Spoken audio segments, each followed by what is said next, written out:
ঢাকা 19 এই ওয়ার্ডের ভোটার তালিকায় নিবন্ধন হয়েছেন। ঢাকা ওয়ার্ড হচ্ছে 19, আসনেরটা 17 হতে পারে। এটা আমাদের কাছে এখন 19 আর কি, যে মুহূর্তে যেতটুকু।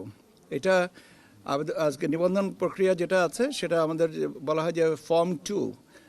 ওই ফর্ম ফিল আপ করে ওনাদের ছবি তুলেছেন, বায়োমেট্রিক্স দিয়েছেন এবং দিয়ে ওনারা আবেদন করেছেন যে ওনাদেরকে যেন ভোটার তালিকায় অন্তর্ভুক্ত করা হয়। এখন আগামীকাল কমিশনে এটা পেশ করা হবে।